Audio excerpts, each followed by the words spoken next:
Assalamu alaikum students, I hope you all are fine. I am your computer teacher and welcome to your online class. Let's open page number 16.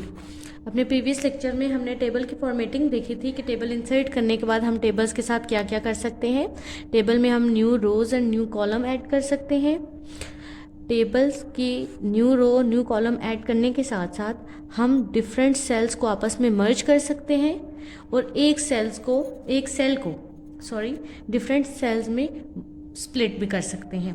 आज हम इसकी मज़ीद formatting देखेंगे कि हम और sales के साथ क्या क्या कर सकते हैं।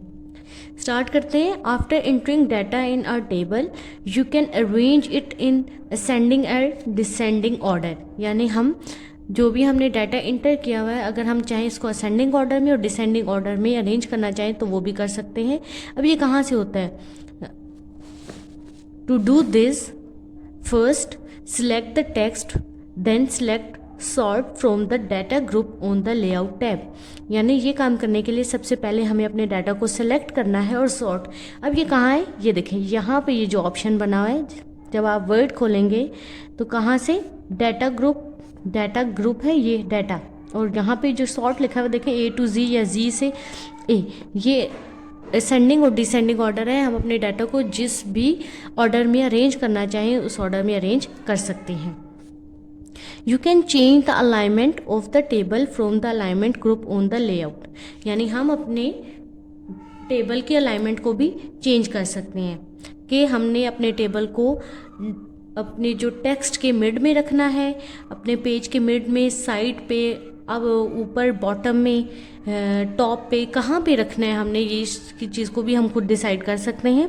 From the properties in the table group on the layout tab, यानी हमने क्या करना है, यहाँ पे जो हमारे पास पेज लेआउट टैब आ रहा होता है ना, लेआउट टैब में जाना है। वहाँ से हमने क्या टेबल ग्रुप में से प्रॉपर्टीज़ के ऑप्शन को सिलेक्ट करना है। You can select whether table should be align to the left, right और सेंट्रली ऑन द पेज, यानी हम ये डिसाइड कर सकते हैं कि हमने जो टेबल क्रिएट किया उसको हमने पेज के लेफ्ट साइड पे रखना है, राइट साइड पे रखना है या सेंटर में रखना है। You can also choose how the text flow around the table, यानी जो हमने टेक्स्ट लिखा हुआ है, जैसे यहाँ पे देखिए एक पिक्चर है, यहाँ क्या है, एक साइड पे हमारा टेबल है, उसके ऊपर भी टेक्स्ट लिखा हुआ है, नीचे भी, और इसके एक साइड पे भी, राइट साइड पे भी टेक्स्ट लिखा हुआ है। तो ये चीज़ भी हम खुद डिसाइड कर सकते हैं कि हमारा जो टेक्स्ट है एक टेबल के इर्द गिर्द कैसे फ्लो होना चाहिए, किस स्टाइल में लिखा आना चाहिए। तो ये चीज़ क्या कहलाती है? Text wrapping.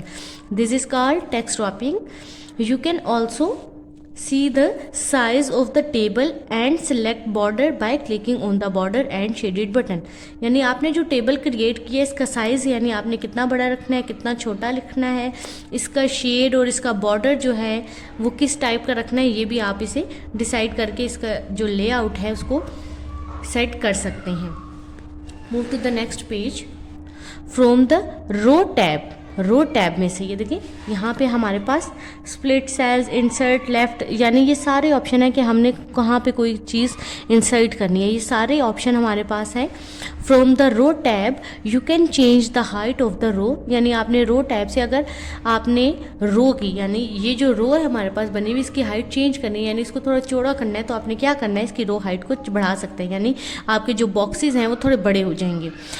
From the column tab से आप क्या कर सकते हैं, you can change the width of the column, आप उसकी चौड़ाई भी बढ़ा सकते हैं। जैसे अब ये कॉलम है, यहाँ देखिए, यहाँ पे ये एक सेल है, तो अगर आप इसको बढ़ाना चाहें तो यहाँ पे आके इसको थोड़ा सा नीचे अगर ड्रैग करें तो क्या होगा, ये सेल जो होगा वो ज़्यादा, उसकी हाइट जो होगी वो ज़्यादा हो जाएगी। इसी तरह आप यहाँ पे आके कॉलम को थोड़ा सा अगर आगे ड्रैग करेंगे तो ये कॉलम जो होगा उसकी विड्थ जो होगी वो जहाँ आपने ड्रैग करके ड्रॉप किया होगा वहाँ तक चौड़ी हो चुकी होगी।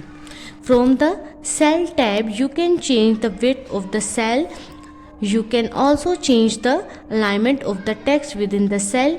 The text can be align to the top, bottom और centrally within the cell.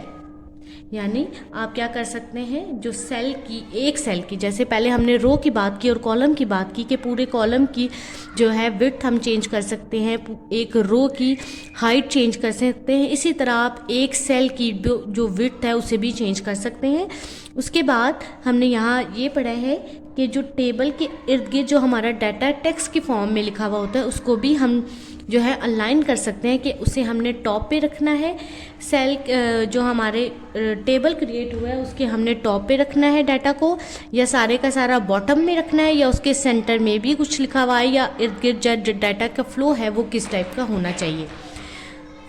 तो स्टूडेंट, आज हमारा ये जो फॉर्मेटिंग का टॉपिक था, फॉर्मेटिंग अ टेबल, वो हो गया है कंप्लीट। तो आपने इस जो फॉर्मेटिंग के टॉपिक से एक जो शॉर्ट क्वेश्चन है यहाँ पे, what is meant by text wrapping, उसको मैंने आपको यहाँ पे पढ़ाया है। तो ये जो प्रॉपर्टीज़ का यहाँ से स्टार्ट होता है, from the properties and the table group on the layout tab, यहाँ से स्टार्ट होता है टेक्स्ट रैपिंग। तो यहाँ तक का इसका आंसर है, इसको आपने अपनी नोटबुक पे लिखना है और बाकी जो हमने टेबल की फॉर्मेटिंग पढ़ी है इसको आपने याद करना है। इंशाल्लाह हम अपने नेक्स्ट लेक्चर में इसकी प्रैक्टिकली वर्क भी ज़रूर करेंगे। थैंक यू स्टूडेंट, अल्लाह हाफिज़।